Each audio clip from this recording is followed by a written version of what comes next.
there was nothing there. It was just darkness, for a while. But then it started to come back. And then rather than just like jumping on it, I said, okay, we're not jumping. There has to be new rules to this game, because what would be the worst is to repeat it a third time. I'm not sure if I could repeat it a third time and not drive into the telephone pole. Mm-hmm. So I had to change all the rules, right? And that timeout, that was my third timeout, I feel like, in my life. That set the tone for everything moving forward. And I was extremely militant about following the new game plan for the next 5 years, where now I'm free.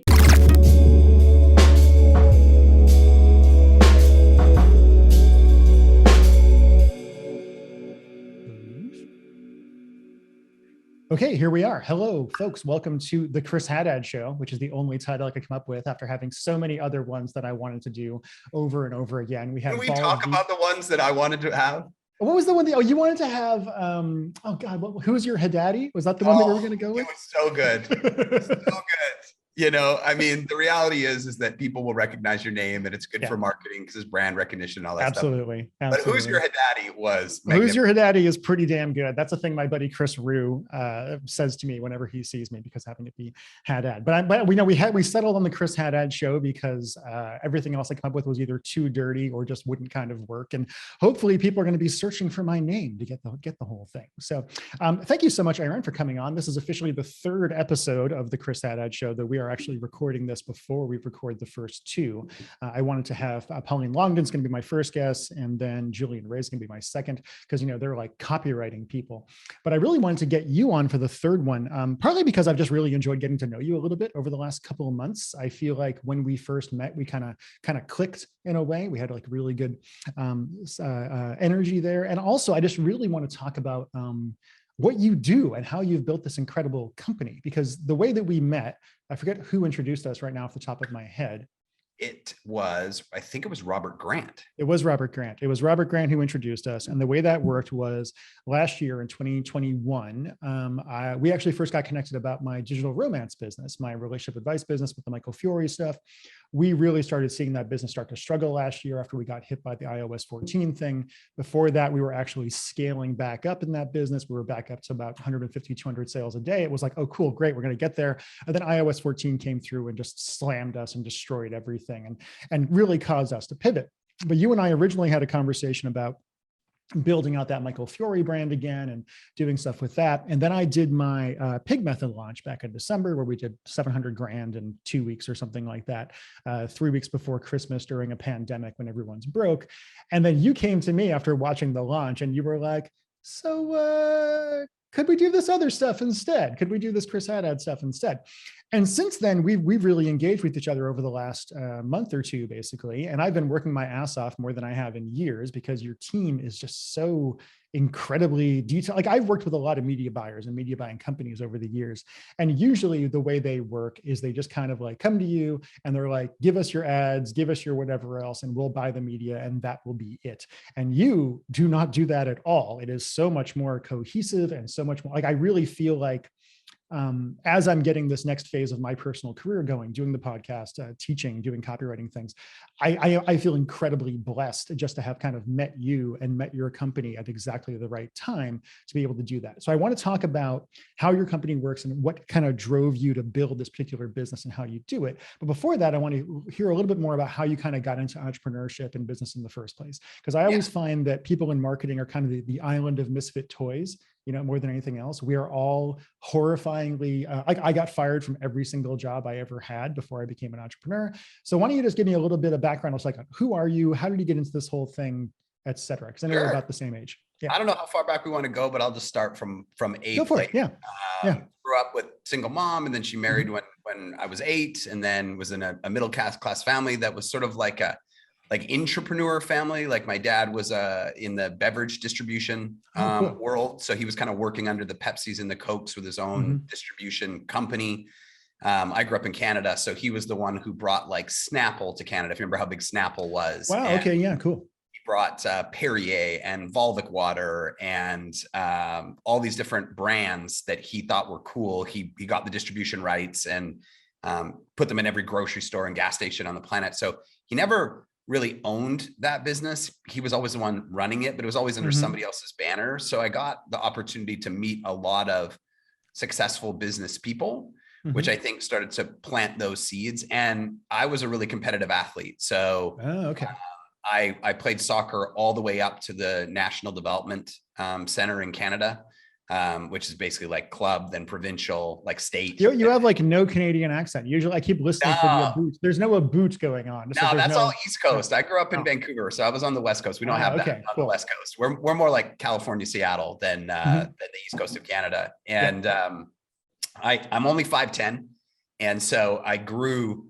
They thought I was going to grow to 6'4", and that's what you needed to be a professional goalkeeper. Wait, hold on. Before we go any further, why did they think you were going to grow to 6'4", and what happened? Because they started grooming me when I was like 14, 15, right? Oh, and wow. So, okay. We were all sort of the same height. And they said, well, you're a really good goalkeeper, but then I stopped growing and goalkeeper too small. Like 6'3", 6'4", right? So, they eventually said to me, you might want to look for another career because you're not gonna make it to the World Cup team. And I was like, oh, well, that sucks, right? So how old were you when that happened? I mean, was that devastating? I was 17 at that time. So up until that point, you would have had your entire plan just been like, hey, I'm going to be a sports guy. That's what I'm going to be a professional soccer player. I'm going to go to the UK or Spain or France or wherever and play. And the MLS had just got started in the United States, but it was so small, they didn't have any money. So I was hell bent on going over to Europe and playing over there.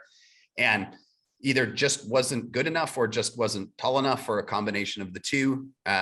So I dropped out of that, and I'd been in martial arts since I was 5. So then I said, you know what, I'm going to try and make it into this UFC thing, because mixed martial arts was new. Wow. Okay. And I loved it. It was super cool. What kind of martial arts were you doing up until that point? I studied karate from 5 on. And then once I got into actually training in mixed martial arts, I studied jiu-jitsu and Muay Thai kickboxing and wrestling, and basically the combination that everybody has, in mixed martial arts now. You can actually see a picture over here of me kicking. Oh, I can see it. Yeah, totally. Kicking some human, in the leg back in the day. Yeah. Right. And then right when I started to feel like I was making traction there, the UFC took out the lightweight division, which was my division for 4 years. They said it was boring. So I was like, wow, that's awesome. I'm 0 for 2. And at that point I decided to, drown my sorrows. I grabbed my girlfriend. I moved down to the Cayman Islands, which is where I live now. Where you are now. Yeah. And bartended and served tables and killed time and licked my wounds, and spent a couple of years down here, and then moved back and started my family. I had my first daughter, Soleil, when I was 27. And that's when the real life shit kicked in. I don't have any skills other than sports and bartending and serving and fighting, essentially. And so I went back to Canada, and I took one job selling cars, and I took another job bouncing at a nightclub after my shift ended at the car lot. Now, I don't know what you know about selling cars, but I thought, if you could sell cars well, you would make a lot of money. That would be the idea. Yeah. That'd be the goal. That was my theory. Not true. No, my first month in, I sold 2 cars, which was amazing in their mind because I had to go through the training. My second month in, I sold 7 cars, which put me number 3 in the dealership. And they were like, you're the wonder kid. And after selling 7 cars, the paycheck I took home was $1,900. And I'm selling brand new Dodge Ram, $50,000 trucks, thinking, I'm going to make huge money here, $500. That's what I got paid. Wait, what, like $50,000? What is that? Like 0.1% of the actual cost of it, or something like that? Ridiculously infinitesimal. The only money you made was selling used cars. Sure. And then your whole goal was to screw people over as hard as you could, because then you got to make the commission, right? And that didn't really resonate with me very much. So one afternoon I was sitting at the car lot, and I opened up the newspaper. Remember when people read newspapers still? I do. Yeah, vaguely. And remember the business opportunity section in the newspaper? I do not. No. Okay, no, I didn't know that even business existed. Opportunity section. I was never looking for a job, much like you up until that point. At one point I had 9 jobs in a row I'd been fired from. And the reality is that every time I got into a business where I was working, they wanted a square peg to fit a square hole. And I would look at it going think of all the things we could do better. Think about how we could optimize this process. Think about how much more money we could make if we also sold this or we also sold this. And everyone was like, whoa, kid, We just want you to go from A to B, like Yep. just stay in your lane. And I was like, yeah, but hear me out. Like if we did this and with this, and I actually feel like it wasn't their fault, that I was just a terrible employee, Yeah, me too. right? Yeah, absolutely. That was just the way that it was. And eventually I would just get bored of that environment and stop giving a shit. And then I would get fired. Right. And so anyway, when I opened up the paper, I wasn't looking for a better job. I was looking for a business opportunity. I've always been looking at business opportunities. I mean, I bought that. Remember that course, Tiny Little Ads from Don LaPree? Oh yeah. I Totally. Yeah. bought tiny little ads when I was 15 years old, went through the course and started placing ads in newspapers. Like Holy crap. I am psychologically unemployable. Like I am a bad employee. I have a disdain for authority. I don't like relying on other people. I think that's the sport side, right? Like Makes sense. Well, but isn't the sports thing like a team thing? Like, you were the goalkeeper. It's a great question. Yeah. And the reality is when you look at what I played in sports, when I played baseball, I was the back catcher. That's a very singular role in. Wait, what is a back catcher? I don't know what that like means. so there's a pitcher and then there's a catcher. Yeah. Right. So I'm only focused with me and the pitcher on what and the back catcher runs the game. People think the pitchers run the game. The back catcher runs. Because you're the one that's like putting the signals out to like. I'm putting the signals in. I'm checking defenses. I'm checking, batters. I'm doing everything. And then when I was playing soccer, I was a goalkeeper. Right. That's pretty much a singular position. You're either hero or goat. Right. There's not a lot of involvement with the team per se. And then I went into fighting, which is a completely singular. So like I am a individualist even when I was playing sports. So I like all the pressure on me, and I'll take the blame when it goes wrong and I'll take the glory when it goes right. So I think that's part of why it fed into that entrepreneurialism thing. Anyway, I opened up the business opportunity section. I saw an ad for a network marketing company. I got on a call. I got pitched. I bought. I had no money. It was $2,000 to get involved. Okay. My wife thought I was crazy. We literally had no money. And then the usual network marketing thing starts, right? Like friends and family, put some flyers out, do some home parties. And I was like, this is stupid.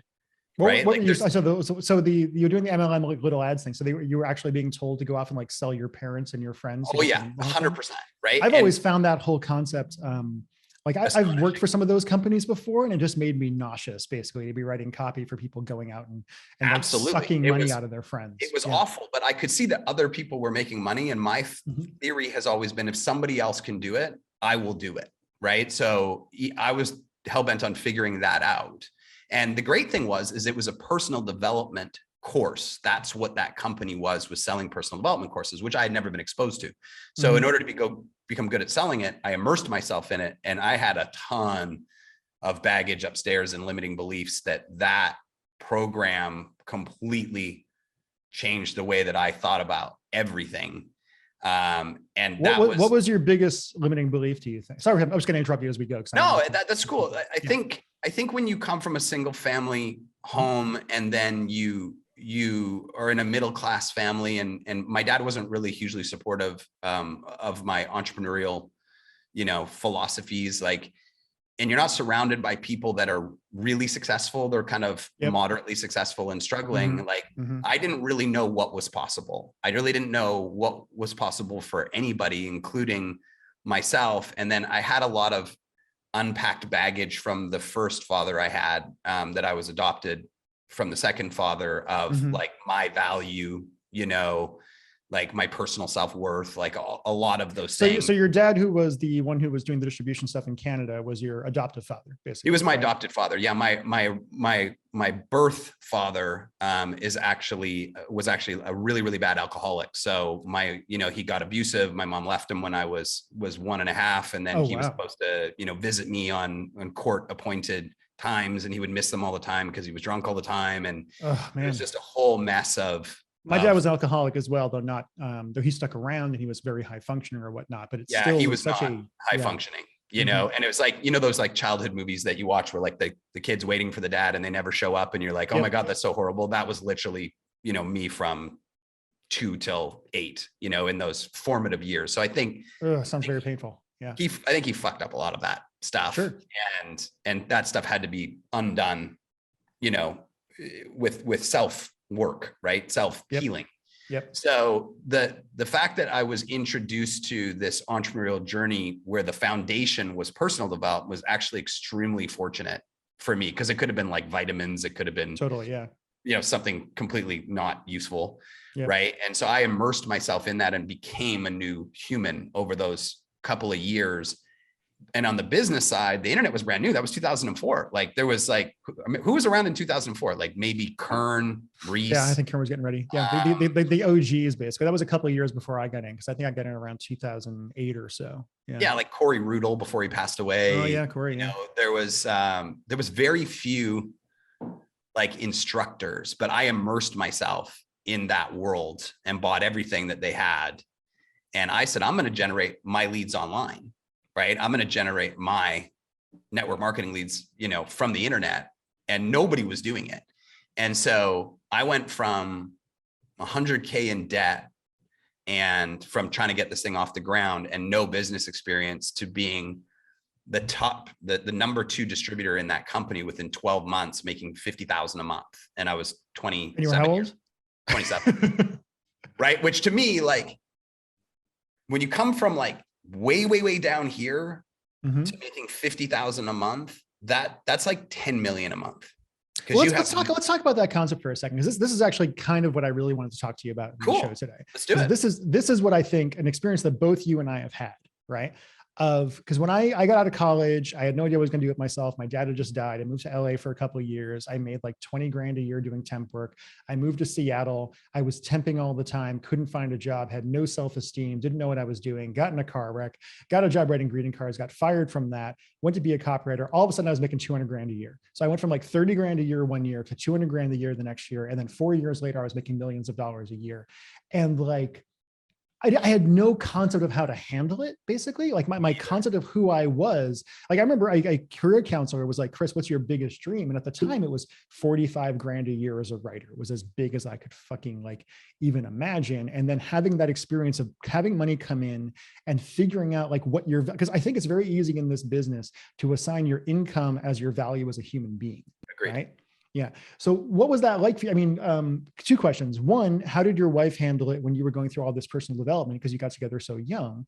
And then 2, what process did you personally go through when you started becoming successful, and how did you kind of survive that? Because it's a very weird experience. It is very weird going up there. We'll talk about my wife first. My wife is a remarkable human, and all my friends, like Mike Dillard is probably my favorite one of quoting. Yeah. Mike. He just says, you just got lucky. He's like, you just got lucky. Oh, with your wife. Like, yeah, I mean, they know each other very well and they love each other and all that good stuff. And he said, everybody wants a Liz in their life. That's what he says to me all the time. She has been the most supportive, most excited about every opportunity, got my back, level-headed. Like I've never had to fight her over anything that I wanted to do. She was 100% supportive, but I also think it's because we talked about it. Like, is this what we want? Do we want to take this risk?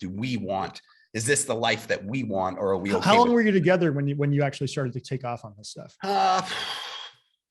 4 years at that point.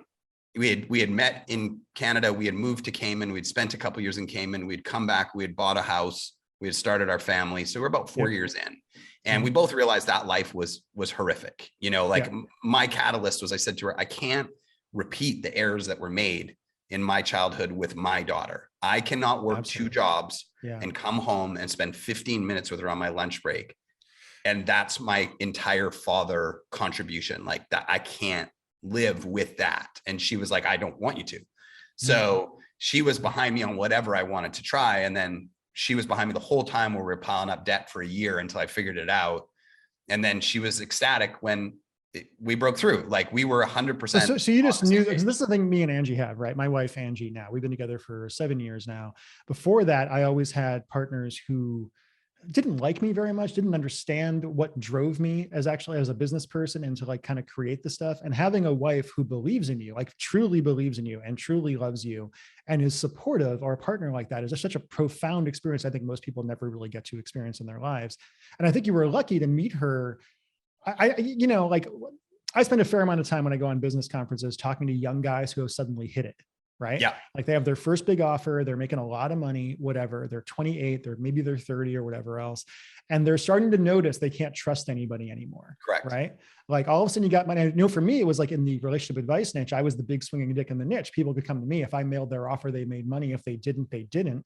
And it's all of a sudden you start getting paranoid about like, does this person actually like me or not? Are they just trying to get something out of me or whatever else? And I always feel you are very fortunate to have met your wife beforehand because you know why she was with you. It wasn't just professional tits trying to get money out of and you. she laughs all the time. She said, when I met him, he was digging ditches. He didn't come out of the box this way, right? When her friends are like, oh, you're so lucky to have found him. She's like, no. He was digging ditches, like actually digging ditches. That was one of the jobs that I had part-time. And so that I think to kind of stop there for a second and just touch on that, like, the number one thing you could have as an entrepreneur, female or male, is a partner that buys into the dream together.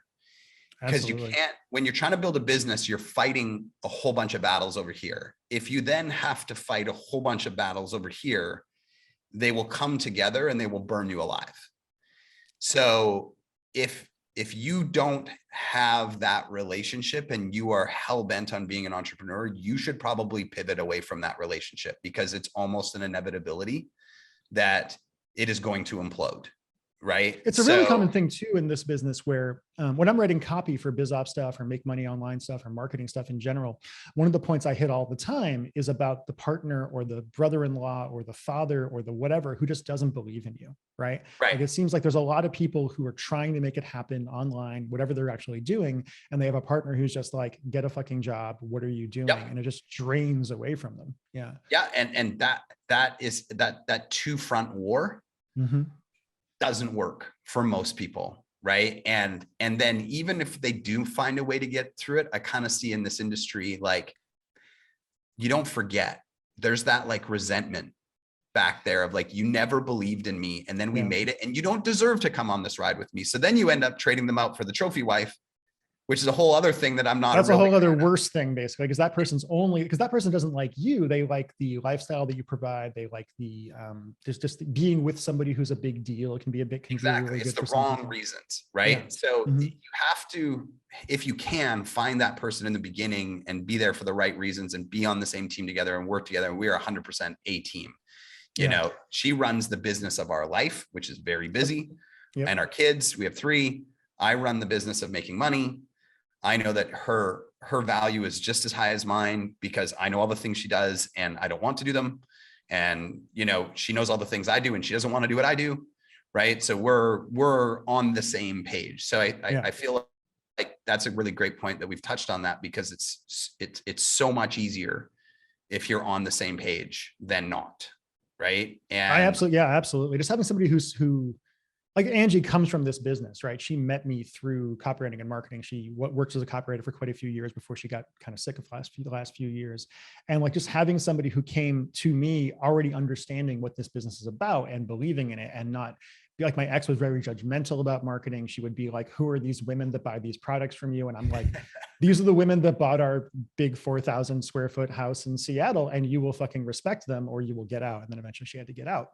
But I totally agree with you though, just like being on the same page, being a team. And like, I know in my own experience with relationships over the years has always been with people who just either don't really like me or don't believe in what I'm going to do or judge it in some way. And I think you're just so lucky to have found that person when you were so young.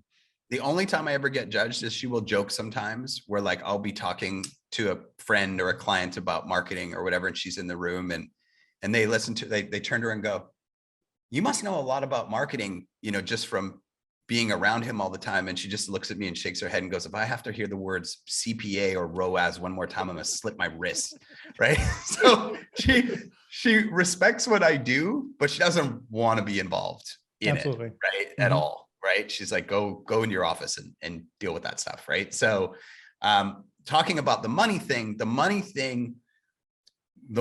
almost broke me, because I literally went like debt, 10 grand. And the 10 grand is just what allowed us to buy meat. Like literally we bought meat with that because we hadn't eaten meat in like months. Oh my God. Wow. Right. Yeah. And then 50 was like, oh my God, who makes $50,000 in a month? And because I wasn't surrounded by people. That's like the yearly income for most Americans, right? At this point, that's like the average median income, even in 2022, that's the average median income roughly of an American family. Right. And we know that people who make that a month, a week, a day, right? I wasn't surrounded by those people. I went from literally here to number 2 in my company, and the company was the only people that I knew that were successful. So then I had to try and figure out like, what's next. And so I asked the number 1 guy, I said, I'm having a hard time dealing with this amount of money. What should I do? And his response was, you need to go do something that shows you that this wasn't a fluke and that you can do it again. And that this is a new level for you. And what he was suggesting is I go buy a car. Right. Yeah. And I was like, well, okay, I could understand that theory. Instead, what I did is I took all the money and I paid back all my family that I had borrowed money from. Oh, wow. That's awesome. That's amazing. So I kind of went the other way, but it reset me at 0. And it made me feel like if I'm willing to part with all this cash, clearly I feel confident that I could do it again. And I did it again and again and again and again and again. Do you think that came from your personal development work? Because you were talking before about having limiting mindsets. I certainly have dealt with a lot of limiting mindsets over the years, but being able to get to that point where you're like, hey, I'm just going to give this money back to people and have that feeling. Like I'm not into The Secret and stuff like that, but I've written a lot of copy for that kind of thing. But do you think that was part of that transformation to be able to do that kind of thing? I don't know. I don't think that was the motivation. It was that I felt more responsible doing it. Mm-hmm. That way, like I feel responsible to people in general. Like I never want anything hanging over my head. It's the whole self-made, responsible, independent thing. So it just seemed like a better idea. And it was, looking back on it. So fast forward a couple of years after that, I kind of wasn't really vibing with that company. And I kind of felt like I'd outgrown it. And I was really into the digital marketing space. So I launched one of the first online marketing education platforms in the world, kind of like a ClickFunnels, but circa 2006. And we started teaching people funnels and copy and upsells and downsells. And we were like creating the things that people used in all of their marketing on the fly for our own marketing. And an example that I'll give you is like, do you remember when forever, if you had like the countdown timer that followed you down the side of the page, it would increase like conversions by X%? Totally. That was just something that I was watching an infomercial in our office in New York and saw it and was half cut, drinking beers and was like, hey, just throw this on the page and like see what happens. Like nobody did that until we did it. And then when we did it, then everybody did it, right? Like we were learning on the fly. And all of a sudden things started to get really wild because we had 100,000 students in 80 countries. They were paying us $150 a month. Crap. Wow. Yeah. Like it was big. We had an office in Soho. We started to, started to fly around on private jets from time to time. And I'm like this bozo failed athlete that's like now living in a completely different world. Hold on. Let's talk about that for a second. Because one of the things I think that made you and I connect is that you don't strike me as materialistic, particularly. I'm not. Right? Me neither, right? Like I have a nice house. I drive a Subaru. The battery of the Subaru has been dead for 2 weeks because it just never leaves the driveway. I drive a 98 jacked up Jeep Sahara. Fair. Yeah, exactly. So why do you think some people fall so much into the trappings of wealth? Like the idea, like I wouldn't mind getting on a private jet, but I certainly don't want to own one, right? I certainly don't want to like be living that life with a giant mansion and like Dillard does that kind of thing, right? He has his sports cars and all that other kind of stuff. But what's interesting, I think it's a values thing though. What he just came out with is this new product called Richer Every Day, where he talks about how we're actually conditioned by media to get endorphin releases from buying that kind of stuff. And it's really the programming of media of like, this is the example of what's successful versus what is actually successful. Right. And I'll give you an example of that. So this month we were thinking, my wife drives a 2014 Tahoe that we bought from a rental company. It's kind of beat up. It's fairly average. I drive a 98 Jeep Sahara. Nice. Right. We were like 98. Holy crap. Yeah. I love it though. It's like my toy. It's got big fenders and bars and, it's got all the things, right? That is older than some people that will listen to this show. So that's exactly, right? And so I can afford to buy whatever I want. Yep. I've shifted my priorities, right? And instead of buying new cars for both of us this month, we paid off 5 years of our mortgage, right? Nice. Just because I've had to rewire my brain because I went through a little bit of that materialistic side. I think it's almost impossible not to, when all of a sudden you had no money and then you come into money and you think this is how I'm supposed to act. Like we rented our own, we rented Cowboy Stadium for our own Super Bowl party, like for like 50 people, right? Like I had Oh my one side God, and Jerry wow. Jones and his family, the owner of the Cowboys, had the other side. And then we went and played football on the field. Like it was, That's there was some insane. absurd That's things insane. Yeah. that we did with our money. And that cost me because my level of lifestyle always went up with my level of income, right? Nice. It was mostly like nicer house and then like lifestyle things. I did a lot of Sure. traveling, a lot of lifestyle Yep. things, not a whole bunch, not a lot of like cars and watches and that kind of stuff. Just more like I let it go up. And then I had to play the like tax game, like not thinking about taxes, getting behind on taxes, multiple years behind on taxes, had my bank account frozen at one point by the, How much do you end up? I mean, I have friends who, I think one friend in particular, hopefully up on the show at some point, he made like $10 million on an offer when he was 25 and he had 2 or $3 million in taxes he did not pay for several years. And then he just spent the next decade digging his way out of that basically. and it's very hard to do so because you're trying to run the business and live your life and dig out. And then the more you make to dig out, the more your next tax bill is. And it's a vicious, horrible cycle, right? So like the deepest I got was like 100K, over and then into the next tax year. So these were lessons I had to learn again, because nobody taught me these things. I didn't come from a financially astute, Me neither. Yeah. group of people. Nobody said like, this is how you run operations and finance and business and whatever. So I went through what I call the Puff Daddy years, which were like 27 to 31. George Clooney has a quote that I really like about this, because I think everyone I know who's hit it big, quote unquote, including myself. George Clooney says, like, everyone who gets famous to that degree, you become a fucking asshole for a few years, and then hopefully you get over it, but not everybody does, right? Like, hopefully you move past that and you stop being impressed by yourself for having money and shit like that. You start realizing the people that are sucking up to you are just fucking sucking up to you because they want something out of you, and then hopefully you kind of transition out of that.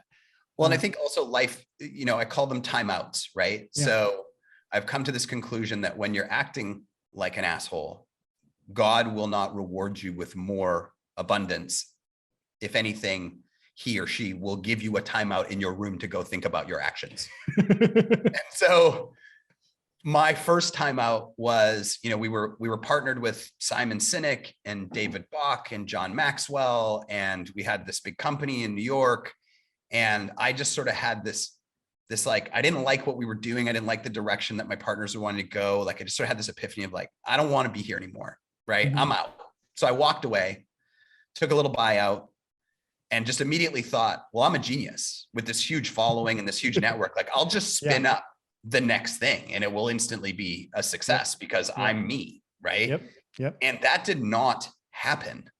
In fact, it was a major struggle. And because I didn't have money saved, I was a little bit behind on taxes. I had walked away from this thing, and it didn't just take off. Like, it compounded and got worse and worse and worse. And then it went right into 2008, 2009, where like the economy imploded. So then that was piled on my head, and I basically got taken down to zero minus. So you were like renting Cowboy Stadium, going on private jets, having whatever car you want, having people suck up to you, being the guy in the ball cap and the t-shirt who's really rich, but you're like, trying to dress down and kind of be a local celebrity. Maybe you had the big watch because that's the one thing that I had one big watch. I had a Rolex with diamonds all around it because, somebody told me I should own one. And then you got humbled, right? And I got humbled bad.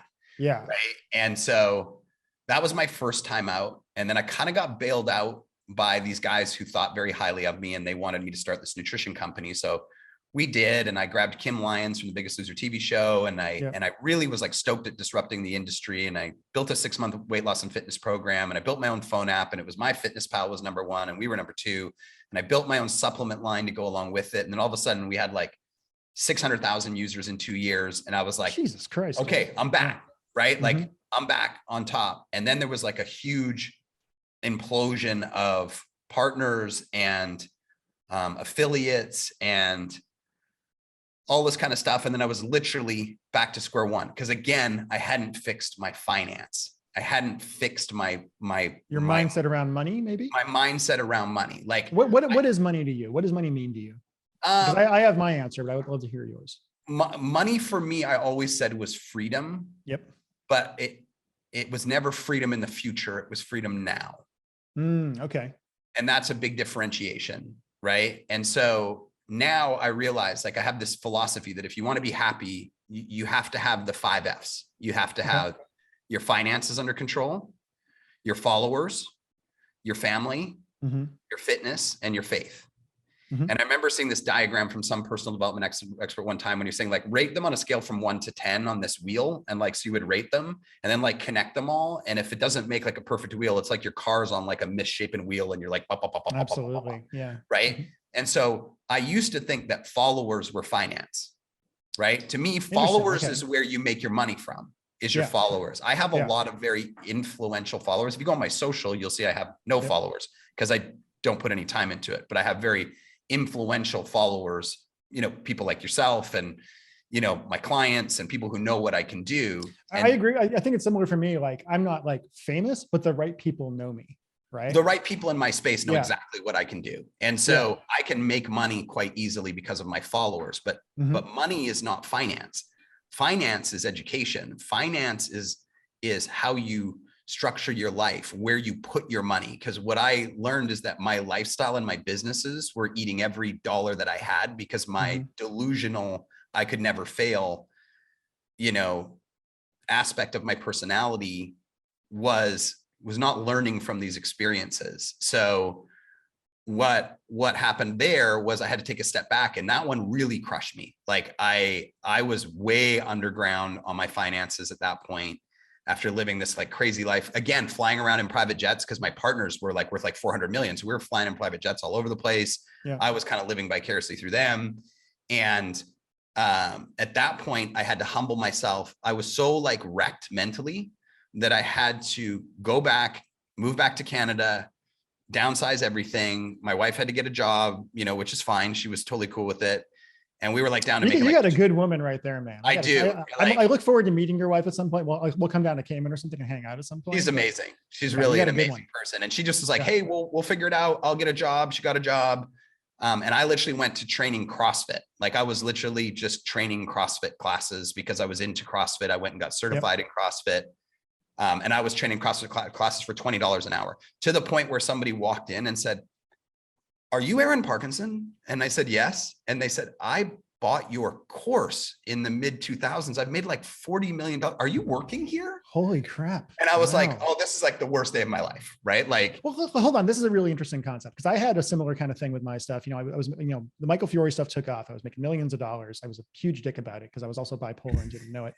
And then I got super duper sick, right? The Lyme disease stuff hit, I got divorced, I got hit by everything else. And all of a sudden I wasn't making quote unquote real money anymore as I would define it, right? I was still making 300, 400, 500 grand a year, which is a lot of fucking money, but it wasn't millions, right? And my ego and my identity at that point was so attached to making a lot of money that not having that was a very, very challenging thing. It's a very valuable thing. I'm so happy I went through it because now that I'm on the upswing again, my values are much more set, I think.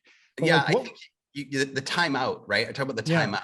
Like that moment for me, all I did was work out for 6 months and train people for 6 months and like rebuild my psychology because it was battered. And I came out of that and I said to myself, okay, I've been overconfident. I've been, you know, obnoxious. I've been flippant and careless. And I'm, you know, 39 years old. And I've got 3 kids and I can't play this game anymore. So you were like, so that's only 5-6 years ago. So 5 years ago. So 5 years ago, you said you were in your 20s, you went poof, like that. Boom. Came back down. So over the course of 12 years, basically, you went through this crazy thing. 3 times. Holy 3 crap. times. Yeah. Wow. And so I basically had to make some really new decisions, which were number one, I'll never live above 20% of my gross income. That's awesome. Right? Doesn't happen. Right now it's 10%. You know, I'll never live above it. If I live where some of there isn't taxes, but if I was back home, taxes would be prepaid every single month. I will never have one stream of income for the rest of my life, which is actually what drove me into creating the agency, because an agency is like 50 streams of income, right? Because you have 50 clients, but I also have multiple softwares. I've got multiple referral deals. Like if you come to me and say, I will give you $50,000 or I will give you a deal that you make $1,000 a month recurring, I will take the $1,000 a month recurring all day long. All I care about is the stability of that scenario, right? So I had this timeout. I humbled myself again for the third time. And then I went back to work. And the next thing I did was I started an e-commerce store when I finally got my head together. And I literally took it from $200 a day to $70,000 a day in 6 months. So now I'm making $8,000 a day profit. Holy shit. Printing money. Yeah. Right. And it's a completely new me now. Right. Like super conservative, paying off all my debt, knocking everything, setting it aside, like not buying anything new, blah, blah, blah, blah. And then started consulting multiple different companies. And then that led to Done For You, and started to rebuild my team. And now 5 years later, we've built all these businesses that we run that do about 8 figures a year in recurring revenue. And I've built this huge team, and they're super, super good at what they did. And basically what I did is I poured all the knowledge that I had from my digital marketing ventures into really smart, really hardworking people, and created this culture where we could all win together instead of being this individualist, this assassin. I realized in order to be able to do something truly great, I have to involve other people and not be a dick and not tell them to just do their job and work harder. And it's not all you. Like I've met many of these people. I'm working with them right now. They're helping me build out my stuff, and they are fantastic.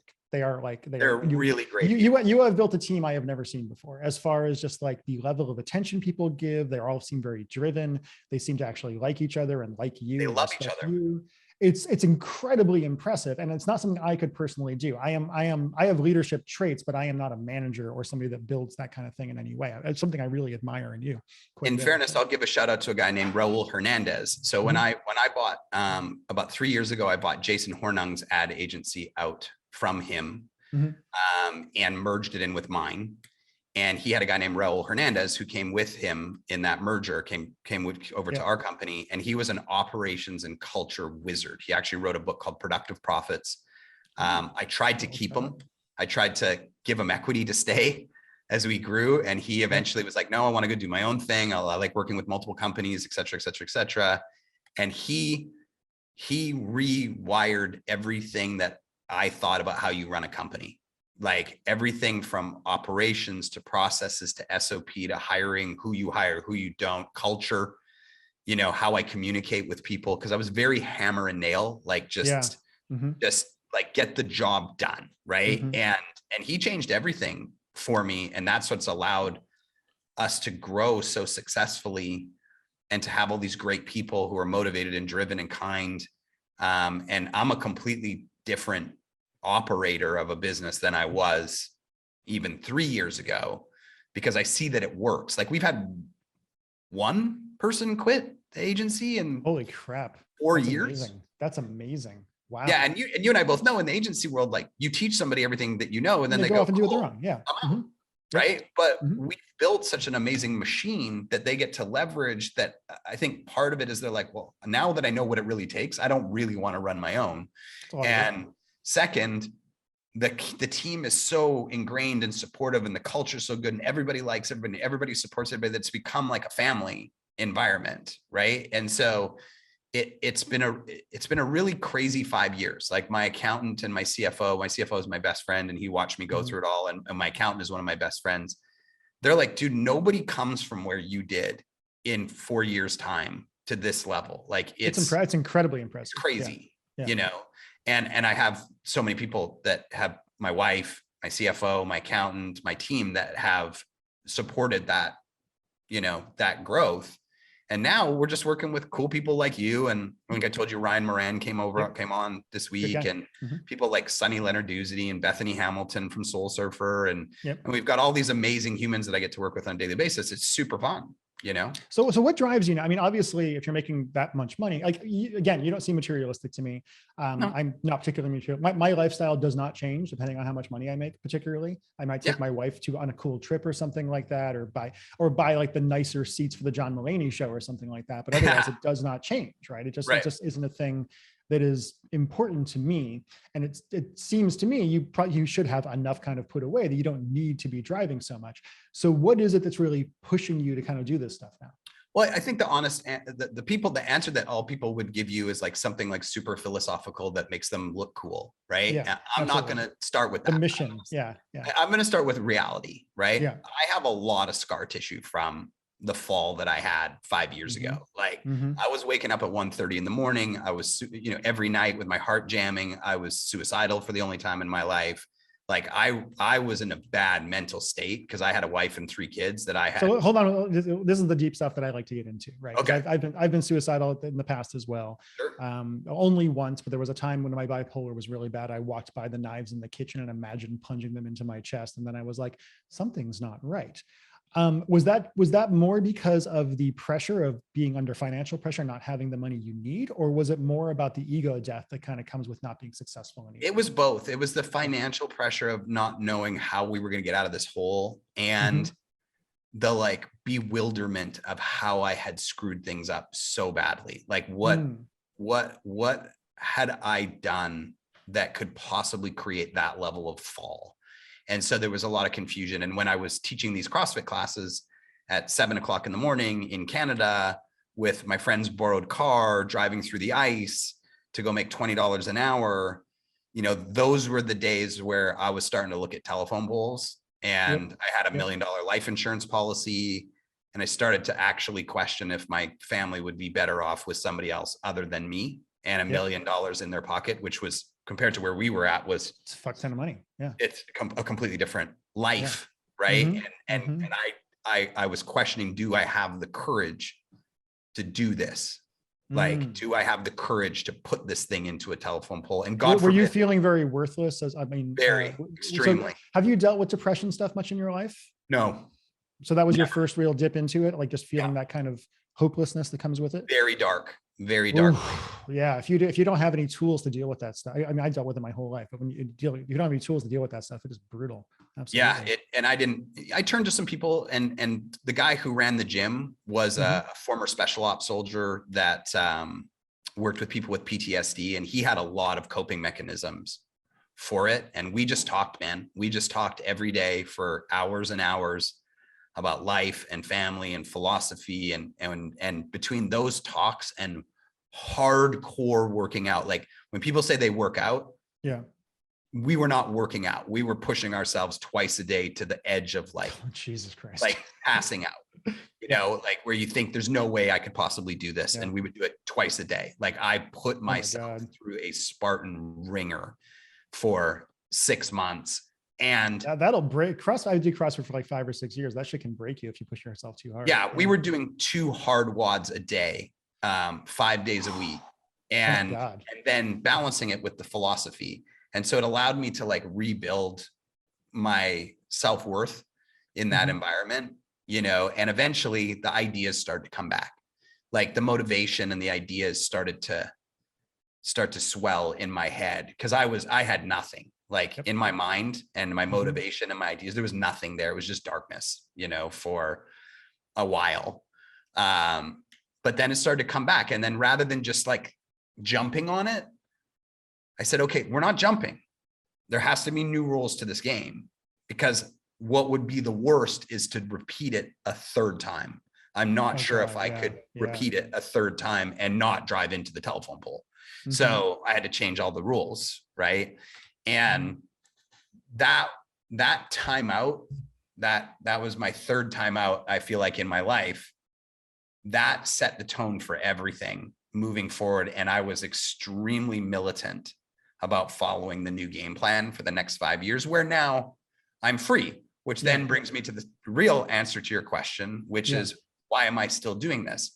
Well, number one, I feel like I got a little bit more to go to be 100%. Sure. Like you got your number that you want to get to, or I got whatever my it is, number, and right? my Yeah, number compared to like other people's number, if they saw where I'm at now, they'd be like, you're a psychopath. Like you can do sure, nothing the rest of your sure, life. Right. sure. But because of that scar tissue, it's a little bit higher for me than probably most people. That's true for all of us though, man. Like, I mean, Yeah. I don't think I've got as much as you do, but I've got plenty, right? Like I don't need, I've barely worked for like 6 or 7 years because I got so sick and I was able to do that. And I do think there's that anxiety that it's all going to go away or it's not going to be enough, or I mean, the world is a fucked up place. So that could be a big part of it too. Well, and I just want to take care of my wife and my kids. Like the whole Yeah. motivation for all of this has always been my kids. That's what it started, was to be a good dad. Right. So I want to make sure I never put my kids again in the scenario that I almost put them in 5 years ago. The other side of it is, it's just this marker, like 5 years in, it's just getting fun. Yeah. Right. Like when you start out from scratch with any business, and you've got a lot of people that watch this that are just starting out. Yep. You kind of got to take what you can get. The leads aren't plentiful when you're trying to build your business. So you're having to grind and talk a lot and undercharge and, take a lot of shit from people that you don't want to take shit from, and it's a grind, and everybody has to go through it. Right. But if you do good work and you sit in the same seat long enough and people realize you're serious about what you're doing, like you're not pivoting to a new thing, this is what you do, then the really cool clients start to emerge that you like, that you can say no to if you don't like them. Absolutely. You can charge what you want. You can charge what you think you're worth. And it doesn't matter if they say no, because you have a wait list. You get to actually play the game from a place of abundance versus a place of scarcity. And that actually becomes really fun, right? Because you're working on only the things you want to work on with only the people you want to work with, and there's something as well to be said for the fact that I'm going to write $3 million in checks this year in payroll. And I got a lot of people whose families depend on me. And I love the fact that I'm helping them by giving them a place to flourish. Right. So I think those are probably the primary reasons why I'm still going. Now, if you want to show up tomorrow and you want to write me a check for 25 million tomorrow, I'll sell the whole thing to you. But Sure. I don't want to do that. No, I want you in your company because your company is working with me, and part of that is working with you. Fair enough. I get it. So, I get it. Yeah. That's fucking amazing. What do you think the biggest thing let's talk a little bit about how you built this agency out, actually. That's really interesting to me, because again, when I first met you, I was like, oh, media buyer. Okay. Media buying agency. It's just going to be the same as the other companies we've worked with in the past.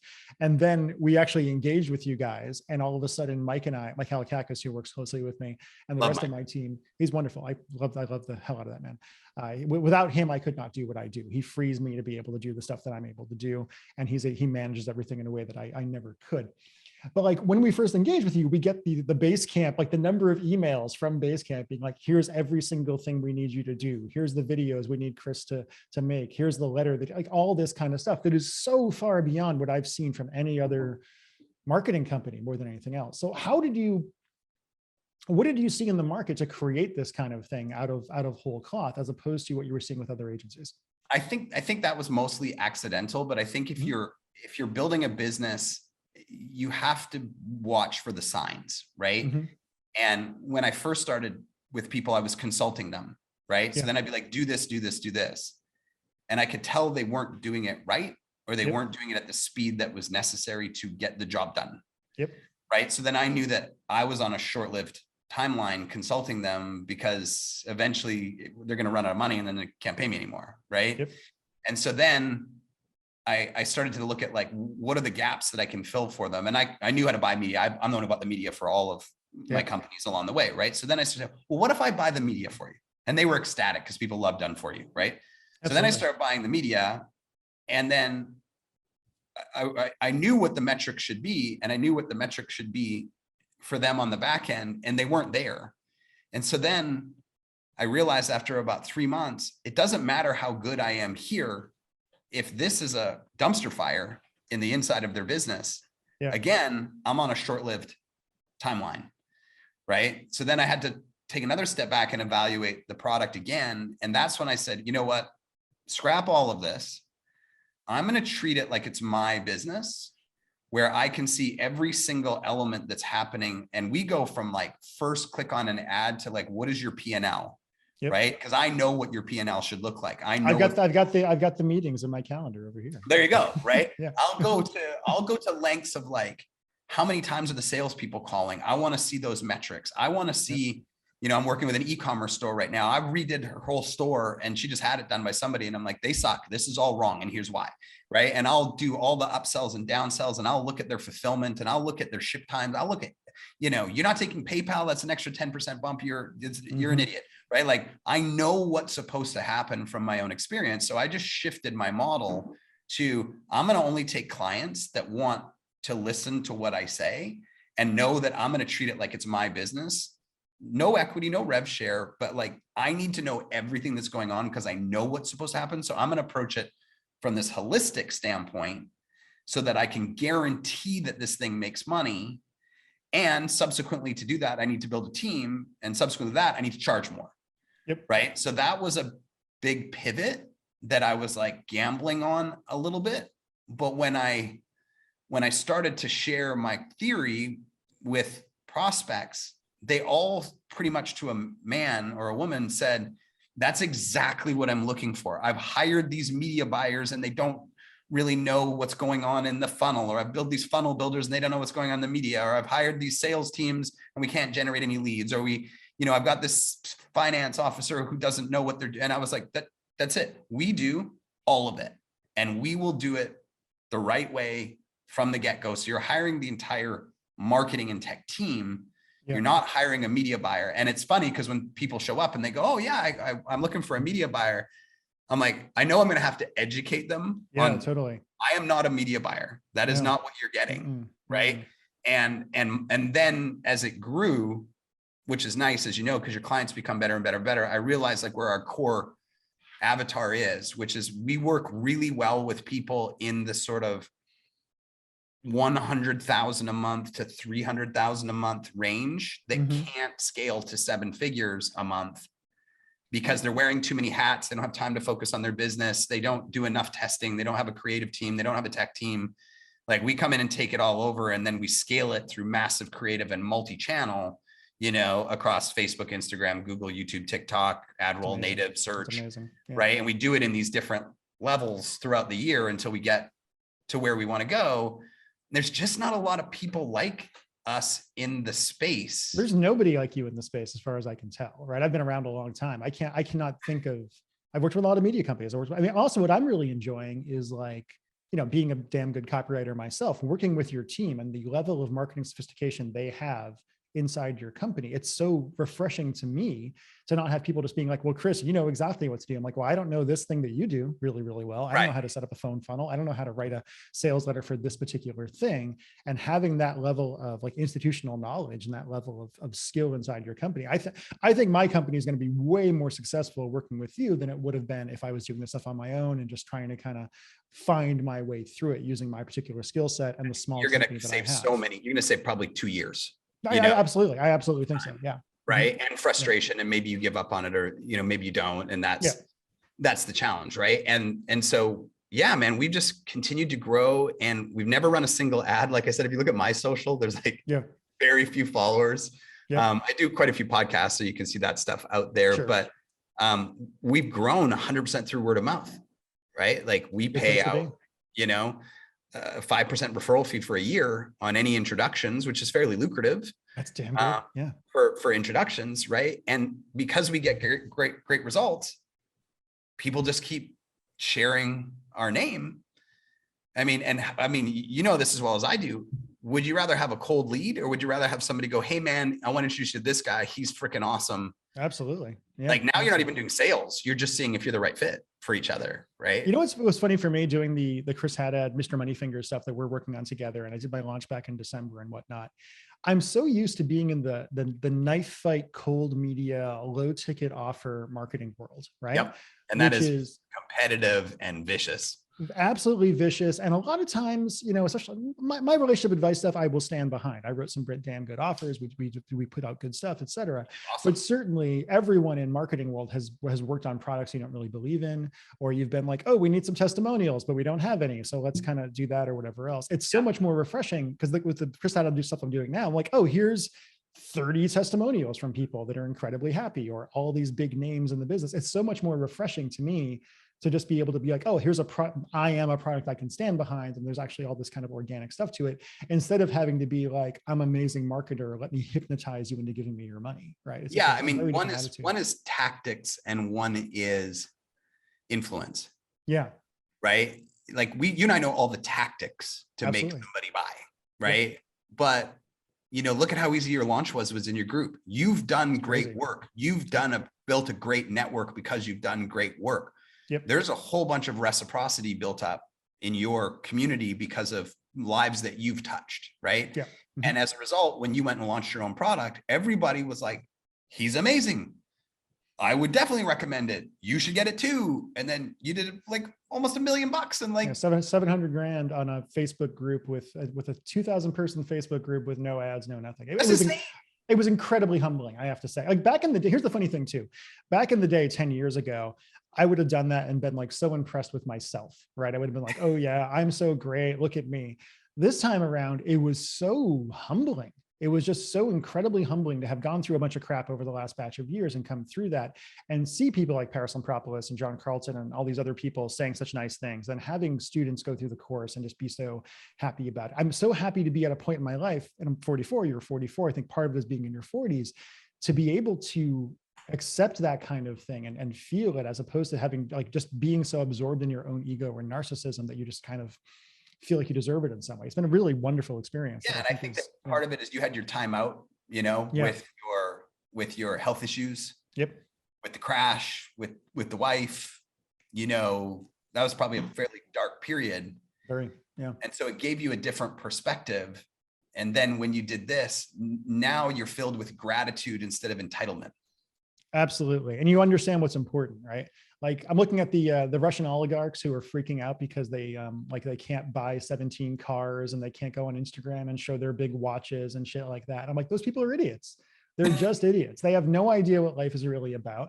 They think that showing off is what it's all about, and that showing money is what it's all about. And they can't live without that because they don't have any actual self-esteem or any actual belief in themselves, right? As far as I can tell, that's at least my theory on it. Let's talk about a really weird topic, maybe. Sure, go for it.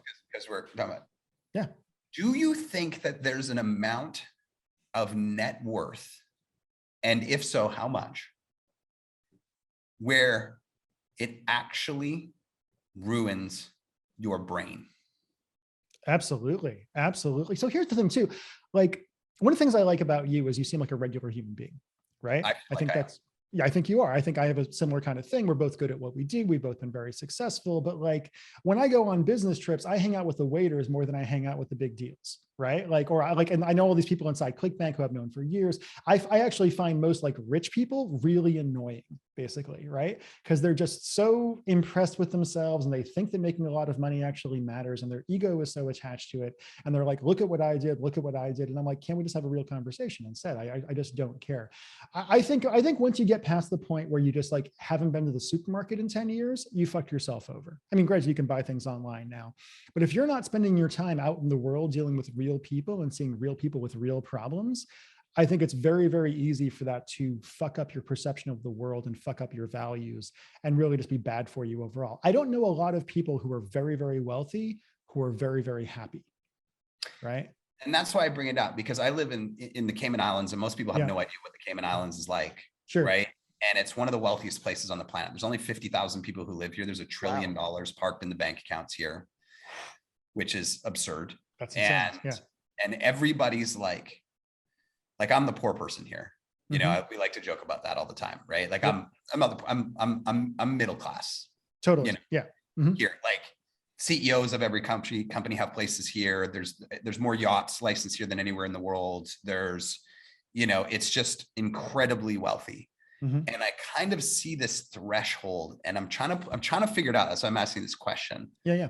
This threshold, and I think it's around 30 million. I was going to say 50, but I think you're right, around that kind of world. Yeah. where like you don't have to do anything ever again, and you can buy your way almost out of anything Yep. that like destroys the human brain. I mean, unless you're really cognizant of it and working against it, because I see these people that I've met that I've become friends-ish Sure. with here that range from 30 million to a billion. Yep. And their relationships Sucks. are a mess. Their kids are a mess. Yep.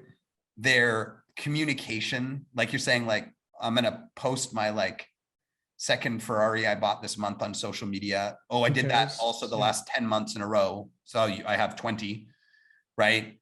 Like it's cringy, Yeah.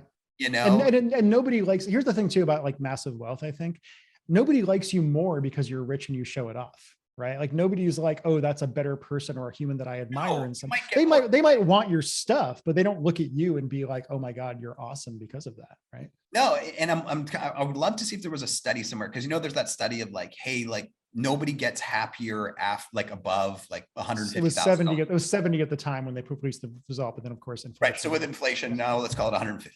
Right. Sure. Yep. First off, I would say that is a lie. I think so too. I am exponentially happier than when I was making that. Right. Because you don't have to worry the same way. Like I plain and don't, simple. because because I'm free, right? I don't have that same level of anxiety. And you're safe. You're safe. Like the world Safe. is a fucked up place. Money is the only way to protect. I'm not a greedy person. I am not driven by money. I don't give a shit about being a billionaire or whatever else. But the world is a fucked up place, and having money makes it a lot easier to deal with. If you can go somewhere that's safer, you can Exactly. have alarm systems on your house and Yep. you know, live in a nicer neighborhood, or you know, whatever. It's that safety is for me. I think we're on the same page. It's about safety. It's about stability, and safety and stability allow you to be creative because you're not in fear. So that allows you to feel free and do more things. But I'm curious to know if a study's ever been done on people that are like north of 30 million, because I actually think it starts to change the biochemistry in your brain because you're not accountable to other human beings. You can get out of anything. Yeah. There have been studies that have shown that empathy goes dramatically down the more money you make, generally speaking. That makes sense to me. Yeah. Like you stop being able to understand people who don't have what you have, right? Like one thing that bothers me are like the libertarian marketers who are just like, man, if you're poor, all you got to do is get up at 4 a.m. and you got to hustle on your thing. And then you go to, and I'm like, well, that guy has 3 jobs and 4 kids. And he doesn't have time for any of that. He cannot afford to buy milk for his family, et cetera. And people that don't have gone, because I was kind of poor when I was younger. Like when, my 20s or whatnot, I never made more than 20 grand a year. And that was a very, very valuable experience that I really try to hold on to further on in my life. Because I think it's so easy to just assume it could be easy for everybody. I also hate people that are like rich and they come from middle class and above families. Like, I did all this myself. I'm like, no, you fucking didn't. You have all of these advantages lined up for you. Yeah. Anybody who says, somebody said the other day, like, if you hear somebody say they're self-made, they're a complete moron, because absolutely, self-made. Absolutely. Nobody. Yeah. It's all, it's about effort. It's about luck. It's about all sorts of things, but it's never just effort. It's luck, it's timing, it's support, it's network. One of the things that always stuck with me with my second dad was he used to always say he was a big networker. Like he knew everybody. Like I can remember like him telling me he knew everybody. This is crazy. He's telling me how many people he knows, like trying to school me on like how important this is. And we're on inner tubes floating down a river. Okay. Yeah. In another part of the province where we don't live. Yeah. And he runs into somebody. A guy driving down the highway beside the river. His nickname was Rocket because his name was Richard. There was a guy named Rocket Richard in Canada. I hear this guy yell out the window, Rocket! And he's waving as my dad's telling me that he knows everybody when we're floating in an inner tube down a canal in a different part of the province. Like it couldn't have been like more perfect timing, right? Yeah. And he always used to say to me, son, if you can learn one thing from me, learn this.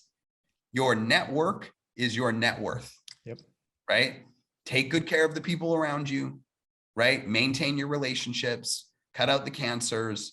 But the more people know you, the more opportunity you have. So I've always made that like a really big emphasis, is to meet, be kind, try to help other people, try to give value first, and keep building that network, because it's the network that has allowed me to rebound Yep. multiple times. In the same way that like Dillard values his email list because he lived Yep. off that when he was sick for a year and a half. Yep. He's like, him, it's all about your list, right? Yep. Your list, which is a kind of a derivative of network, right? So people, yeah. Right? Like mine is network. I am 2 degrees of separation from anybody I want to talk to on the planet. And that makes your business exponentially easier to scale, right? So, you know, if you're, a lot of us are like introverted in this space, right? It's not serving you, right? Reach out to people, you know, have actual conversations, ask them what they have going on, ask them, you know, what their goals are, what their pain points are, how their family is. Like, don't just call to try and sell something, like actually ask them questions that matter, and do it at like a daily basis, especially in the beginning, because they naturally become conversations about business, and that opening creates itself. And that's also why I never burn a bridge. You know, like clients leave, like I run an agency, clients come, clients leave,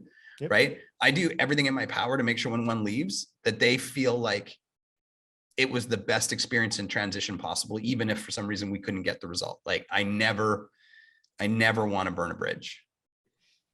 I think it's also like when I talk to, you know, I have a lot of younger copywriters who look up to me and they ask me about getting clients and things like that. And I'm like, you know, when I was coming up, I didn't go to conferences to get clients. I went to conferences to make friends and make relationships. And then the clients kind of come down the line. Very good point. From that, right? Like I would never go to a conference and be like, hi, I'm a copywriter. Can you give me some work or something like that? Right. And if somebody came to me at a conference like, hey, I'm whatever, can you give me some work? I'd be like, no, like what is this kind of thing? It's all about developing relationships and developing friendships. And I've got hundreds of people in this business I know at this point that who I can call in a pinch or whatever else. And also just like I think sometimes people don't understand how small this entire world actually is, and how everyone does know everybody, right? And if you fuck somebody over, everybody's going to hear about it. Like your word is phenomenal. You can be an asshole, but if you have a good word, if your word is good, you can still actually do well. But if you say you're going to do something, and you don't do it, and then you have a pattern of that, or if you don't pay your affiliates or something, that will burn every bridge. Or your employees, or you're cheating on your wife at conferences or whatever. Like that stuff gets around, man. It always does. Yeah. And you kind of talked about how to get clients, right? You look at people like what's his name? Is it Shane Doan? Shane? For the name, I don't think I know him. Yeah. Or Sean Kemp. I'm thinking of like younger guys that I've seen sort of come up over the last little bit, or Nick Verge. Yeah, I know Nick. You know, Nick worked for us for a little bit, and I've met Sean a few times and been on his podcast and whatever. Like they're constantly putting out value. And demonstrating their level of education in the same way that I do in Cole Gordon's closers.io group, right? Twice a week, I show up and I train on traffic and funnels, and I take questions and I give of my time. And, you know, I've probably signed 14 clients from that group in the last 12 months. And you know, my client retainers aren't small, right? And it's because I'm giving value without any expected return. And so if you're trying to figure out how do I get clients, find networks or outlets or social, or like donate your time to people who have customer bases or networks or whatever, and train, like give value, like tell them what works, tell them what you've learned, tell them. When you come from that place, people are like blown away with how much you know, or what kind of person you are. They will reach out, they will hire you, you know, but without that demonstration, it's kind of hard to know who you are. Just some random person or whatever else who's out there. Like, who knows? Also, I always find that teaching is the best way to learn things anyway, right? Like, I would agree with you there. I became a much better copywriter when I started teaching people how to write copy, because you have to actually break it down at that point and really dig into it and all that other kind of stuff. I agree. Well, should you? I think we have to wrap it up, because I have to run off and take my wife to the doctor for something in a few minutes here. What time did we start at? We started theoretically at 11:30. I think we had like 5 minutes of bullshitting before we actually dove in. So it's that went fast, man. I'm not surprised. One of the reasons I wanted to have you on as one of my first couple of guests is because I knew that we could have a nice organic conversation and just kind of go in different directions. And like, and again, my whole goal with this show is for it not to be like how to write a headline, the blah, blah, blah. That's fun. I can teach people how to do that. But what I want It's is real boring, real quick. it does. And I want those real conversations. I want to talk to people about the failures they go through. And like you did a fantastic job of that. And I really think too, there's a huge thing about teaching people values in business and like helping them understand what money is and what it isn't, and what success is and what success isn't, and the pitfalls that you can get, especially when if you're out there, like the big thing for me that has been difficult working with you guys and getting this pig method stuff and the money finger stuff going is how profoundly uncomfortable I personally have become over the years with going out there and saying, hey, I'm Chris and I'm great at what I do and I make a lot of money. That has been a very, very difficult thing for me to deal with, because I have worked so hard to make my values not about that, right? Like you'll never see me with a sports car. You'll never see me with a big watch. Most people in Seattle who know me have no idea that I've had a particular level of success. They freak out when they see it on Facebook. And I think I love bringing people on who I think have a similar attitude towards these things that I do, where it's not about being rich and showing off and all that other stuff. It's about the safety aspect and the giving back aspect, and just finding what really kind of drives you in your life. Well, I think that's a great approach to take. And at the end of the day, it's your show. You can talk about whatever you want. I can do whatever the fuck I want. It's great. I mean, my life is, I mean, granted, you've probably had this too, but I've been able to do whatever the fuck I want for a long time. It's pretty awesome. I'm a big fan. Yeah.